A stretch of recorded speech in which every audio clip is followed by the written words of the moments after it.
Hi friends, welcome back to Maithri's cooking and creations. ಇವತ್ತು ನನ್ನ ಅಡುಗೆ ಮನೆಯಲ್ಲಿ ಯಾವ ಅಡುಗೆ ತಯಾರಾಗಿದೆ ಅಂತ ಹೇಳ್ತೀನಿ ಬನ್ನಿ. ನಾನು ಮೊದಲಿಗೆ ಪಾಲಕ್ ಸೊಪ್ಪನ್ನು ತೊಗೊಂಡೆ, ಹಾಗೆ ಕಪ್ಪು ಕ್ಯಾರೆಟನ್ನು ಕೂಡ ತೊಗೊಂಡಿದ್ದೀನಿ. ಏನು ಮಾಡಬೇಕು ಅಂತ ಯೋಚನೆ ಮಾಡ್ತಾಯಿದ್ದೆ. ಹಾಗೆ ಒಂದು ಈರುಳ್ಳಿ ಮತ್ತು ಸೌತೆಕಾಯಿ, ಬೀಟ್ರೂಟು ಇವನ್ನೆಲ್ಲವನ್ನು ತೊಗೊಂಡಿದ್ದೀನಿ. ಹಾಗೆ ಸಲಾಡ್ ಮಾಡೋದಕ್ಕೆ ಅಂತ ರೆಡ್ ಕ್ಯಾಪ್ಸಿಕಮು, ಯೆಲ್ಲೋ ಕ್ಯಾಪ್ಸಿಕಮು ಮತ್ತು ಪರ್ಪಲ್ ಕ್ಯಾಬೇಜನ್ನು ತೊಗೊಂಡಿದ್ದೀನಿ. ಹಾಗೆ ಬೆಳ್ಳುಳ್ಳಿಯನ್ನು ಸುಲಿದಿಟ್ಕೊಂಡಿದ್ದೀನಿ ಮತ್ತು ಹಸಿ ತೆಂಗಿನಕಾಯಿಯನ್ನು ತುರಿದಿಟ್ಕೊಂಡಿದ್ದೀನಿ. ಇವಿಷ್ಟನ್ನು ನಾವು ಮೊದಲು ಮಾಡ್ಕೊಂಡ್ಬಿಟ್ರೆ ಆಮೇಲೆ ಅಡುಗೆ ಮಾಡೋದು ತುಂಬಾ ಸುಲಭ ಆಗುತ್ತೆ. ಇವಿಷ್ಟು ಮಾಡ್ಕೊಳ್ಳೋದಕ್ಕೆ ಒಂದು 5 ನಿಮಿಷ ಬೇಕಾಗುತ್ತೆ. ಹಾಗೆ ನೆಕ್ಸ್ಟ್ ಅಡುಗೆ ಮಾಡೋದಕ್ಕೆ ಒಂದು 10 ನಿಮಿಷದಲ್ಲಿ ಮಾಡ್ಬೋದು. ಹಾಗೆ ಇವಾಗ ಬೇಸಿಗೆ ಅಲ್ವಾ, ಅದಕ್ಕೋಸ್ಕರ ಕಲ್ಲಂಗಡಿ ಹಣ್ಣಂತೂ ದಿನಾಲೂ ನಾವು ತಿಂತಾನೆ ಇರಬೇಕು. ನಾನು ಕೂಡ ಕಟ್ ಮಾಡಿ ಇಟ್ಕೊಂಡೆ. ಬನ್ನಿ ಇವಾಗ ಯಾವ ರೀತಿಯಲ್ಲಿ ನಾನು ಅಡುಗೆಯನ್ನು ಮಾಡಿದ್ದೀನಿ ಅಂತ ಹೇಳ್ತೀನಿ. ಹಾಗೆ ಈ ವಿಡಿಯೋ ನೋಡೋದಕ್ಕಿಂತ ಮೊದಲು ನೀವು ನನ್ನ ಚಾನಲನ್ನೇನು ತನಕ ಸಬ್ಸ್ಕ್ರೈಬ್ ಮಾಡ್ಕೊಂಡಿಲ್ಲ ಅಂತಂದರೆ ದಯವಿಟ್ಟು ಸಬ್ಸ್ಕ್ರೈಬ್ ಮಾಡ್ಕೊಳ್ಳಿ. ವಿಡಿಯೋ ಇಷ್ಟ ಆದರೆ ಲೈಕ್ ಮಾಡಿ, ಶೇರ್ ಮಾಡಿ.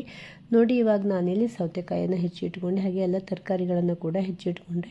ಬೀಟ್ರೂಟನ್ನು ನಾನಿವತ್ತು ಬೀಟ್ರೂಟಿಂದ ಚಟ್ನಿಯನ್ನು ಮಾಡಬೇಕು ಅಂದ್ಕೊಂಡೆ. ಬೆಳ್ಳುಳ್ಳಿಯನ್ನು ಕೂಡ ಹಾಕಿ, ಹಾಗೆ ಪಾಲಕ್ ಮತ್ತು ಈರುಳ್ಳಿಯನ್ನು ಹಾಕಿ ಹಸಿ ಅಂತ ನಾವು ಮಾಡ್ತೀವಿ, ಅಂದರೆ ಮೊಸರು ಬಜ್ಜಿ ಅಂತ ಹೇಳ್ಬೋದು.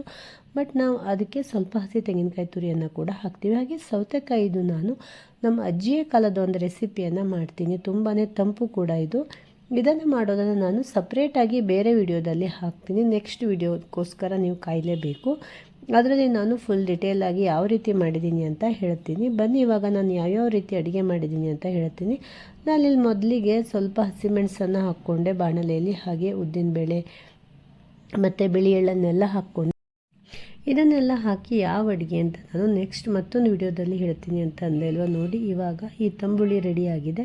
ಅದು ಯಾವ ತಂಬುಳಿ ಅಂತಂದರೆ ನಾನು ಸಸ್ಪೆನ್ಸ್ ಆಗಿಟ್ಟಿರೋದು. ಹಾಗೆ ಇವಾಗ ನಾನು ಪಾಲಕ್ ಹಸಿಯನ್ನು ಮಾಡೋದಕ್ಕೆ ಅಂತ ಒಗ್ಗರಣೆಯನ್ನು ಮಾಡಿಕೊಂಡು ಉದ್ದಿನಬೇಳೆ, ಸಾಸಿವೆ, ಹಸಿಮೆಣಸು, ಒಣಮೆಣಸೆಲ್ಲ ಹಾಕ್ಕೊಂಡು ನಂತರ ಪಾಲಕನ್ನು ಕೂಡ ಹೆಚ್ಚಿರುವಂಥ ಪಾಲಕನ್ನು ಹಾಕ್ಕೊಂಡು ನಂತರ ಉಪ್ಪನ್ನು ಹಾಕ್ಕೊಂಡೆ.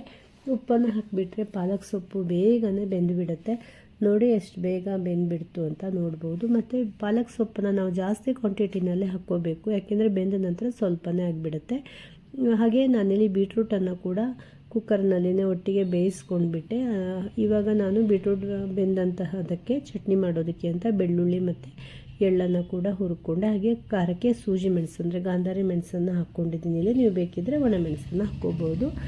ನಂತರ ಸ್ವಲ್ಪ ಹುಣಸೆಹಣ್ಣನ್ನು ಕೂಡ ಸೇರಿಸಿದ್ದೀನಲ್ವ. ಇವಾಗ ಇದನ್ನು ಚಟ್ನಿಯಾಗಿ ತಯಾರು ಮಾಡಾಯಿತು.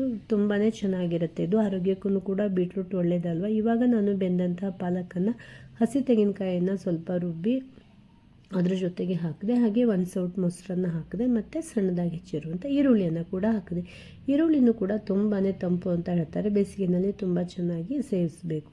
ನೋಡಿ, ಇವಾಗ ನಾನು ಮಾಡಿರುವಂಥ ತಂಬುಳಿಗೆ ಒಂದು ಒಗ್ಗರಣೆ ಕೊಟ್ಟೆ. ಇವಾಗ ನಾನು ಹೆಸರುಬೇಳೆ, ಉದ್ದಿನಬೇಳೆ ಎರಡನ್ನೂ ನೆನೆಸಿಟ್ಕೊಂಡಿದ್ದೀನಿ. ಅದನ್ನು ತೊಳೆದುಕೊಂಡು ನಂತರ ಅದಕ್ಕೆ ನಾನು ಪರ್ಪಲ್ ಕ್ಯಾಬೇಜು ಮತ್ತು ಕ್ಯಾಪ್ಸಿಕಮ್ 2 ಕಲರಿಂದೆಲ್ಲ ಹಾಕಿ ಚೆನ್ನಾಗಿ ಮಿಕ್ಸ್ ಮಾಡ್ಕೋತಾ ಇದ್ದೀನಿ. ನಂತರ ಉಪ್ಪು, ಹುಳಿ, ಖಾರವನ್ನು ಸೇರಿಸ್ಬಿಟ್ರೆ ಕೋಸಂಬರಿ ರೆಡಿ ಆಗಿಬಿಡುತ್ತೆ. ಯಾಕೆಂದರೆ ಇವಾಗ ಬೇಸಿಗೆಯಲ್ಲಿ ಜಾಸ್ತಿ ನಮಗೆ ಅನ್ನ ಎಲ್ಲ ಊಟ ಮಾಡೋದಕ್ಕೆ ಆಗೋದಿಲ್ಲ ಅಲ್ವ. ಅದಕ್ಕೋಸ್ಕರ ಈ ಥರ ಸಲಾಡ್ಗಳನ್ನೆಲ್ಲ ಜಾಸ್ತಿ ತಿನ್ನಬೇಕು.